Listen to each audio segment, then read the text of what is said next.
ہو رہی تھی، دشمن آواز پہ اساد پہ سوار تھا، تو دونوں طرف سے اتنی تیزی تھی جنگ میں کہ آپ صلی اللہ علیہ وسلم نے بھی اثر نہیں پڑی۔ اس کے بعد ہم لوگ نبی کریم صلی اللہ علیہ وسلم کے ساتھ بطحان، وہ چھوٹا سا ایریا ہے، بطحان میں اترے۔ آپ صلی اللہ علیہ وسلم نے نماز کے لیے وضو فرمایا، ہم نے بھی وضو کیا، پھر آپ نے عصر کی نماز پڑھی۔ یہ سورج ڈوب چکنے کے بعد کی بات ہے۔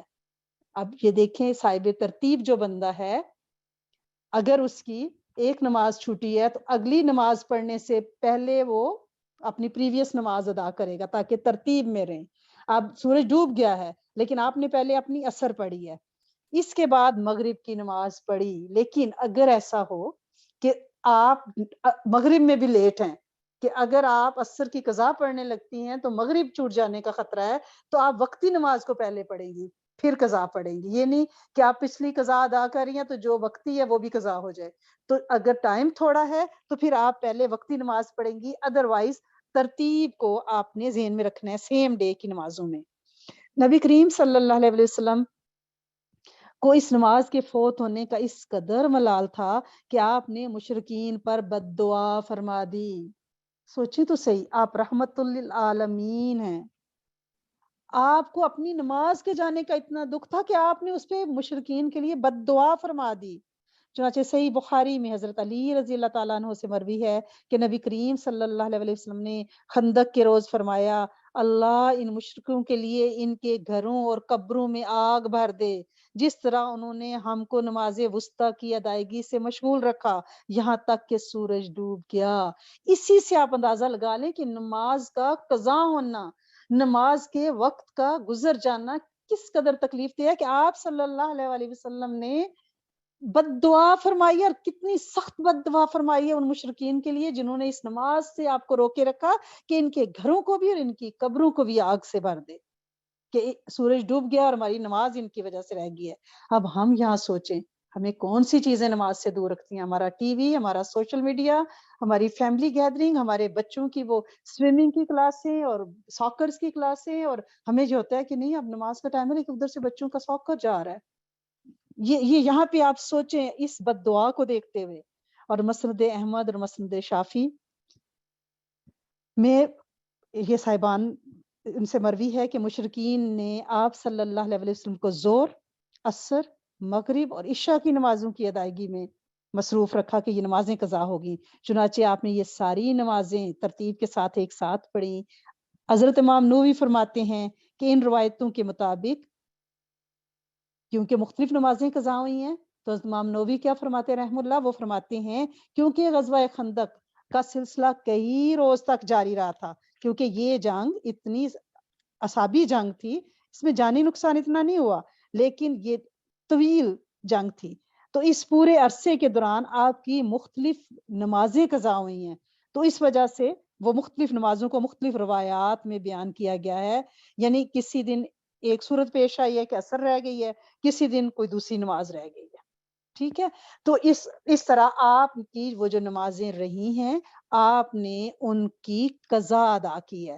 اگر یہ کہا جاتا ہے کہ کہاں لکھا ہوا ہے کہ قضا ادا کی جائے اور کیسے کی جائے، کیونکہ آپ اس روایت سے دیکھ رہے ہیں اور یہ روایت آپ کو صحیحین میں مل جائے گی، بخاری اور مسلم میں مل جائے گی، اور اس میں اس کی ترتیب بھی لکھی ہوئی ہے کہ آپ نے، اور یہ الرحیق المختوم میں مولانا صفی الرحمان مبارک پوری کی مستند کتاب ہے، یعنی اول انعام اس کو دنیا بھر میں سیرت نبوی کی جتنی کتب ہے نا اس میں فرسٹ انعام اس کو ملا ہے اس کتاب کو، اور سرٹیفائیڈ ہے، اور آپ یہ نہیں کہہ سکتی کہ نمازیں قضا ہیں تو آپ استغفار کر لیں، نہیں۔ اگر آپ فقہ حنفی سے ہیں، حضرت امام ابو حنیفہ کے مسلک سے، اہل سنت والجماعت سے آپ کا تعلق ہے، تو آپ کو اپنی قضا نمازوں کی ادا کرنی ہے، بالکل اسی طرح جس طرح کہ آپ نے کسی کا قرض دینا ہو تو آپ ہدیوں سے کام نہیں چلائیں گی کہ آپ نوافل پڑھ لیں، آپ کو قرض دینا ہوگا، ٹھیک ہے نا۔ اور آپ یہ بھی تو سوچیں نا کہ اگر کسی کا آپ نے قرض دینا ہے، آپ تھوڑا تھوڑا کر کے دینا شروع کر دیں، آپ نے کسی کا 10,000 دینا ہے، آپ 100 بھی مہینے کا دینا شروع کر دیں،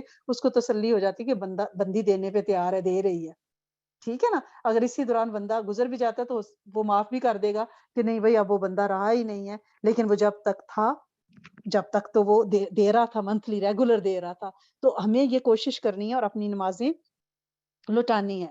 اب غزوہ خندق کے موقع پہ جو آپ کی نمازیں قضا ہوئی ہیں اس میں مختلف روایات ہیں. حضرت بلال رضی اللہ تعالیٰ عنہ کو آپ نے جب نمازیں قضا ہوئی تو آپ نے انہیں حکم فرمایا، انہوں نے اذان اور اقامت کہی. نبی کریم صلی اللہ علیہ وسلم نے زور کی نماز پڑھی کیونکہ سب کی قضا ہوئی تھی نا. آپ صلی اللہ علیہ وسلم نے حضرت بلال کو حکم دیا کہ اذان بھی کہو اور اقامت بھی. انہوں نے ایسا ہی کیا. آپ نے زور پڑھی، یہ مغرب کے بعد کا ٹائم ہے، سورج ڈوب ہو چکا ہے. پھر اقامت کہی تو عصر کی نماز پڑھی. پھر اقامت کہی، مغرب کی نماز پڑھی. پھر اقامت کہی اور عشاء کی نماز پڑھی. پھر حضرت امام احمد فرماتے ہیں کہ غزوہ احزاب میں مغرب کی نماز پڑھ کر فارغ ہوئے تو فرمایا کسی کو معلوم ہے میں نے عصر پڑھی ہے؟ یہ اور دن کا واقعہ ہے. میں نے ابھی حضرت امام نووی کا آپ کو بتایا نا رحم اللہ کا کہ وہ فرما رہے ہیں یہ جو روایتیں ہمیں ملتی ہیں یہ مختلف دنوں کی ہیں کیونکہ غزوہ احزاب زیادہ دن تک چلا اور مختلف موقعوں پہ آپ کی نمازیں قضا ہوئی. تو یہ ایک دن کی بات کیا ہے؟ آپ نے فرمایا مغرب پڑھنے کے بعد آپ نے پوچھا کہ کسی کو یاد ہے کہ اب میں نے عصر پڑھی ہے؟ یعنی جنگ اتنی گمسان کی تھی کہ اندازہ نہیں تھا. لوگوں نے عرض کیا نہیں پڑھی. آپ نے مؤذن کو حکم فرمایا، اس نے اقامت کہی. نبی کریم صلی اللہ علیہ وسلم نے عصر پڑھی، پھر مغرب کا اعادہ کیا. طبرانی بہیقی میں حضرت عبداللہ بن عمر رضی اللہ تعالیٰ عنہ سے روایت ہے کہ جو شخص کسی نماز کو بھول جائے اور یاد اس وقت آئے کہ وہ امام کے ساتھ کھڑا ہے اور اس کی وقتی نماز ہے وہ پڑھ رہا ہے تو اس سے یاد آیا کہ میری تو پچھلی نماز رہتی ہے تو وہ امام والی نماز کو کمپلیٹ کرے گا اور اس کے بعد وہ قضا پڑھے گا. صحیح مسلم میں ہے کہ سوتے ہوئے اگر کسی کی نماز جاتی رہے، کوئی بے سدھ سویا ہوا ہے، تھکا ہوا ہے، اسے جاگ ہی نہیں آئی تو جب اسے جاگ آئے تو وہ نماز ادا کرے، معافی نہیں ہے. اور بلا عذر شرعی نماز قضا کر دینا سخت گناہ ہے اور اس بندے کے لیے ضروری ہے کہ وہ قضا بھی پڑھے، سچے دل سے توبہ کرے، بار بار توبہ کرے اور آئندہ نمازوں پہ کاربند رہے. یہ نہیں ایک دفعہ توبہ کر لی دوسرے دن پھر اذان ہوگی ٹائم ہوا ہے بیٹھے ہوئے گپ شپ لگا رہے ہیں.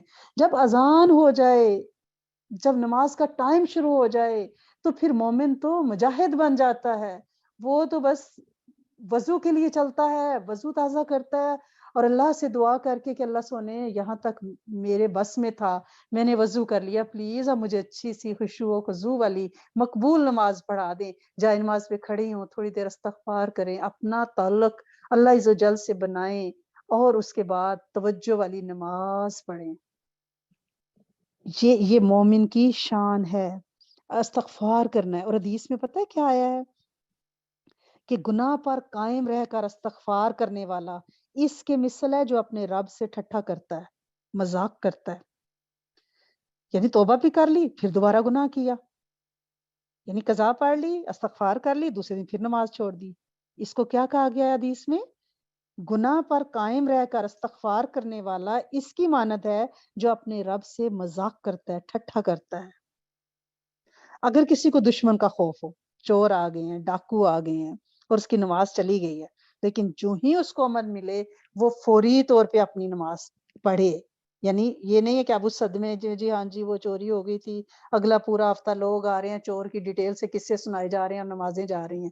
نہیں، آفت کوئی پڑی ہے، جو ہی امن ملے یعنی وہ سیٹل ڈاؤن، وہ معاملہ ہو جائے، یعنی چور چلے جائیں خدا نخواستہ فوری طور پہ، اور جس چیز کا بندوں پر حکم ہے اسے وقت پر بجا لانے کو ادا کہتے ہیں. یعنی ابھی زور کا ٹائم ہے، جس نے زور پڑھ لی یعنی ہمیں حکم ہے کہ زور اتنے وقت میں پڑھنی ہے، اس کو ہم ادا کہیں گے. اور اگر وقت کے بعد ہم نے اس کو پڑھا تو پھر کیا ہو جائے گی؟ قضا ہو جائے گی. اور قضا میں جب تک آپ کے پاس شرعی ریزن نہیں ہے توبہ استغفار سے بھی کام نہیں کرنا. بلا وجہ نماز نہیں چھوڑنی، نماز نہیں چھوڑنی. اور اگر نماز کا وقت شروع ہو گیا ہے، سپوزنگ 1:30 بجے 12:30 بجے اذان ہو گئی ہے زور کی، اور ہم کہتے ہیں اچھا تھوڑی دیر سو لیں پھر اٹھ کے پڑھتے ہیں، نہیں. اگر نماز کا وقت داخل ہو گیا ہے تو سونے کی اجازت نہیں ہے، نماز پڑھ کے سوئیں. یہ کیا طریقہ ہے کہ نماز کا وقت شروع ہو گیا تو ہم کہتے ہیں تھوڑی دیر ریسٹ کر لوں پھر اٹھ کے پڑھتی ہوں؟ نہیں، ایسا نہیں ہے. ہاں عشاء میں آپ ایسا کر سکتی ہیں، الارم لگائیں کہ تھوڑا سا سو کے رات کے مڈل میں آپ اٹھ کے تسلی والی توجہ والی نماز پڑھیں، لیکن اس کو بھی عادت نہیں بنانا. نماز کا وقت جب داخل ہو جائے تو پھر آپ نے نماز پڑھنی ہے. اور اگر کوئی سویا ہوا ہے آپ کے سامنے اور آپ کو یہ ہے کہ اس کی نماز قضا ہو جائے گی، وقت گزرا ہے، تو اسے جگائیں. اگر وہ بھولا ہے تو اسے یاد دلانا ہے. اور اگر کسی کو یہ ہو کہ میں رات کو دیر تک جاگوں گی یا جاگوں گا تو میری نماز رہ جائے گی، تو اس سے رات کو دیر تک جاگنا ممنوع ہے. اس پہ دارالمختار میں فتویٰ ہے کہ جس کو یہ شک ہو کہ میں رات تک بیٹھی رہوں گی تو میری نماز فجر کی نہ نکل جائے، تو وہ منع ہے اس کے لیے رات کو جاگنا. رات کو مومن کی یہ شان ہے کہ وہ جلدی شام کو سوتا ہے اور جلدی جاگتا ہے. یہ کون سا ماڈرنزم ہماری سوسائٹی میں، مسلمان گھرانوں میں آ گیا ہے کہ ہم تو فون آتا ہے، میسج رات کو 2:30 بجے آ رہا ہوتا ہے، جی ابھی ہم نے ڈنر کیا. اور ابھی کیا ہو رہا ہے بھائی؟ پاکستان سے ایون فون آتے ہیں تو میں کہتی ہوں کہ اس وقت وہ آپ کے رات کے 2-3 بج رہے نہیں، ابھی کھانا کھایا ہے، باتیں کر رہے ہیں. تو کب آپ نے تہجد کے لیے اٹھنا ہے؟ آپ کی فجر کا کیا بنے گا؟ جاب پہ کیا کریں گی؟ لیٹ جائیں گی، پھر وہاں پہ پورا دن جمائیاں لیتی رہیں گی. وہ رزق جو کمائیں گی وہ کیسے حلال ہو جائے گا؟ لہٰذا جلدی سوئیں، جلدی جاگیں. اگر گھر کا کوئی ایسا سیٹ اپ ہے تو اسے چینج کریں، سلولی ایک دم سے آپ اس پہ کوئی یو ٹرن نہیں لے سکتے، لیکن سلولی آدھا گھنٹہ بھی اگر اسے ارلی کرنا شروع کر دیں گے تو اس سے کیا ہوگا، لوگوں کو اپنی وقتی نماز پڑھنے کا موقع مل جائے گا. فرض کی قضا فرض ہے، واجب کی قضا واجب ہے. باقی سنتیں موقدہ غیر موقدہ ان کی قضا نہیں پڑی. اگر بہت ساری نمازیں آپ کی قضا ہو گئی ہیں تو آپ صرف فرض اور وتر کی قضا کریں گی. اور کوئی وقت معین نہیں ہے. عمر میں جب بھی آپ کو موقع ملے اپنی قضا نمازیں پڑھیں. صرف 3 وہ جو ممنوع وقت ہے ان پہ قضا نمازیں نہیں ہوتی. جب سورج نکل رہا ہو، جب زوال کے جو 3 وقت ہیں، عین دوپہر پہ زور کی اذان سے 10 منٹ پہلے، اور غروب ہونے سے سورج 10 منٹ پہلے، اور سورج فجر کے بعد آپ نہیں پڑھیں گی، یعنی طلوع جب سورج ہو رہا تھا نا. 3 مکروہ وقت کے علاوہ، جیسے ہے نا کہ نفل آپ فجر کے بعد نہیں پڑھ سکتے، عصر کے بعد، قضا نمازیں آپ کر سکتے ہیں. اور اس میں علماء نے یہ اس لیے لکھا ہے کہ اگر بندے کے ذمے قضا نمازیں رہ گئیں تو پھر اللہ کے ہاں وہ جواب دہ ہے. اس لیے وہ قضا نمازیں آپ فجر اور عصر کے بعد بھی پڑھ سکتی ہیں. صرف 3 ممنوع وقتوں میں جن میں کوئی بھی نماز، کوئی بھی سجدہ نہیں دینا، وہ کون سے وقت ہیں؟ جب سورج نکل رہا ہو وہ 10-15 منٹ، جب سورج غروب ہو رہا ہو، اور جب عین دوپہر کے وقت یعنی زور کی اذان سے 15 منٹ پہلے. ٹھیک ہے، وہ ممنوع وقت ہے. 3 نمازیں اس 3 ممنوع وقتوں میں نہیں پڑھنی. اگر کوئی شخص بے ہوش ہو گیا ہے، وینٹیلیٹر پہ خدا نخواستہ چلا گیا ہے، مجنوں ہو گیا ہے، حواسوں میں نہیں رہا، اسے کچھ بھی ہوش نہیں ہے، تو جتنی حالت اس کی بیماری میں گزری ہے کہ وہ حواسوں میں نہیں تھا، اس کی نمازیں قضا نہیں ہے. ٹھیک ہے نا؟ جب وہ ہوش میں آیا اس کے بعد وہ ترتیب سے اپنی نمازیں پڑھنے لگ جائے. یا کوئی شخص مرتد ہو گیا، دین سے ہی پھر گیا معاذ اللہ، اب دوبارہ اس نے اسلام قبول کیا ہے، تو جو ارتداد کی حالت میں اس کی نمازیں گئی ہیں وہ اس پہ نہیں ہے، کیونکہ وہ تو مسلمان ہی نہیں تھا نا. جب سے اس نے دوبارہ اسلام قبول کیا ہے اس کے بعد پھر وہ ریگولر اپنی نماز پڑھے گا. اب اگر اس کی قضا ہوں گی تو وہ قضا فوری طور پہ پڑھے گا. جو نماز جیسی قضا ہوئی ہے ویسی ہی ادا کرنی ہے. کسی کی سفر میں نماز قضا ہوئی ہے تو جب وہ حضر میں ہوگا، اپنے گھر میں ہوگا، تو وہ اس کو قصر ہی پڑھے گا. ٹھیک ہے، کسی کی زور کی قضا نماز ہوئی، وہ شہر سے باہر تھا، اب وہ گھر پہ آیا ہے، تو وہ قضا کیونکہ سفر کے دوران ہوئی ہے تو اس نے اس کی قصر پڑھنی ہے. لیکن اگر کسی کی گھر کی نمازیں قضا ہے، وہ سفر میں کسی دوسرے شہر ہے، وہاں اس کے پاس وقت ہے، ہوٹل میں آپ ٹھہرے ہیں، آپ کے پاس ٹائم ہے، آپ قضا نمازیں پڑھنا چاہ رہی ہیں لیکن آپ مسافر ہیں، لیکن آپ کیا کریں گی؟ آپ حضر کی قضا نمازیں سفر میں بھی پوری ہی پڑھیں گی، کیونکہ وہ حضر میں قضا ہوئی ہیں نا، گھر کے اندر قضا ہوئی ہیں. اور ترتیب سے نماز لوگ کہتے ہیں کہ پڑھیں ہم، کہ فجر کے پہلے فجر، پھر زور، پھر عصر. یہ ترتیب اس میں ہے کہ اگر آپ کی ایک دن کی نماز اس طرح سے قضا ہوئی ہے. لیکن اگر آپ کی پچھلے کئی سالوں کی نماز قضا ہے تو ہر دفعہ پہلی نماز فجر آپ ایک دن میں، آپ کو لگتا ہے کہ فجر کی آپ کی اکثر قضا ہوئی ہیں زندگی میں. اکثر لوگ یہ شکایت کرتے ہیں نا کہ نعوذ باللہ، اللہ معاف کرے، کہ فجر اور عشاء ہماری زیادہ قضا ہوئی ہے، تو وہ کہتے ہیں کہ ہم نے اس کی زیادہ ادا کرنی ہے. تو آپ ایک دن میں 10 بھی فجر قضا کر سکتی ہیں، وہ کوئی مسئلہ نہیں ہے. ہاں اگر سیم دن کی قضا ہے، اس دن کی خدا نخواستہ، اور اسی دن آپ نے پڑھنی ہے، تو پھر اس دن آپ ترتیب رکھیں گی، ادروائز کا ترتیب رکھنا ضروری نہیں ہے. اور ترتیب ایسے بھی ہے جیسے ایک عورت کی ایک نماز قضا ہوئی ہے، اس کے بعد اس کی پیریڈز ہو گئے، اس نے نماز نہیں پڑھنی. اب جب وہ اس سے فارغ ہوئی ہے اپنے سائیکل سے، تو وہ پہلے اپنی قضا نماز پڑھے گی، پھر وقتی نماز پڑھے گی. کیونکہ جس کے ذمہ قضا نمازی ہوں ان کا جلد از جلد پڑھنا ضروری ہے. جو ہی فرصت ملے آپ نے فوری طور پہ نمازیں پڑھنی ہیں. نوافل کی جگہ آپ اپنی قضا نمازیں پڑھیں.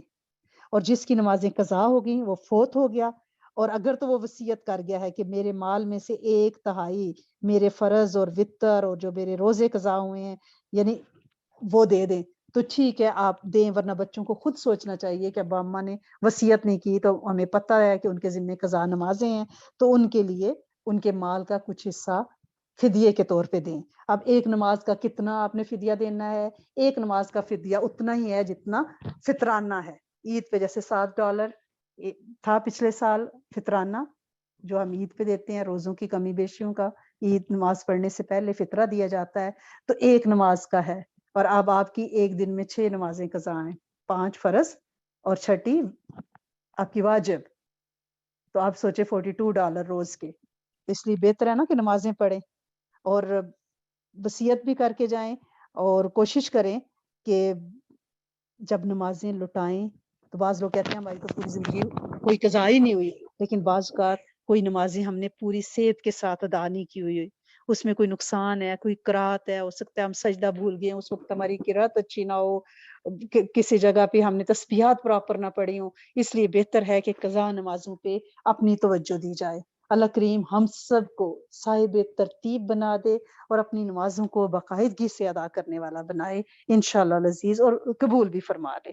اللہم انی اسألک و اتوجہ الیک بنبینا محمد صلی اللہ علیہ وآلہ وسلم نبی رحمت یا محمد انی اتوجہ بک الی ربک ان تقضی حاجاتی. اے میرے کریم مالک، اے میرے سونے آقا، ہم آپ سے توبہ مانگتے ہیں کہ زندگی میں بہت سے ہمارے فرائض سنت واجبات پہ جو ہم سے کمیاں کوتاہیاں ہوئی ہیں آپ ہمیں معاف کر دیں، اور اپنے فرائض اور واجبات کی ادائیگی کی ہمیں توفیق عطا فرمائیں.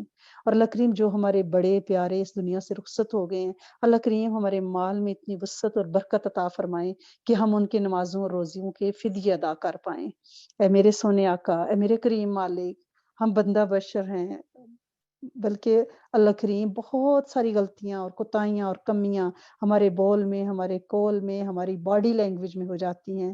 اللہ کریم جو نمازیں ہم نے پڑھی ہیں ان کی درستگی کا بھی ہمیں اعتماد اتنا نہیں ہے کہ ہم نے وہ ویسی پڑھی ہیں جیسی نبی کریم صلی اللہ علیہ وسلم چاہتے ہیں کہ ان کی امتی نمازیں پڑھیں. اللہ کریم آپ ہمیں معاف کر دیں اور ہمیں توفیق عطا فرمائیں کہ ہم اپنی نمازوں کا اعادہ کریں، تاکہ بہتر اور بہتر طریقے سے اپنا اکاؤنٹ آپ کے پاس لے کے پہنچے، اور اب ہمیں اس میں سرخرو فرمائیں اور آئندہ اپنی نمازوں میں ہمیں صاحب ترتیب بنائیں. کہ اے میرے کریم مالک، اے میرے سونے آقا، تو غنی ہے، ہم تو فقرے ہیں، محتاج ہیں، مانگتے ہیں، اور جو غنی اور بادشاہ و پالنہار ہوتا ہے وہ اپنے فقیروں پہ بڑا ہی ترس کھاتا ہے.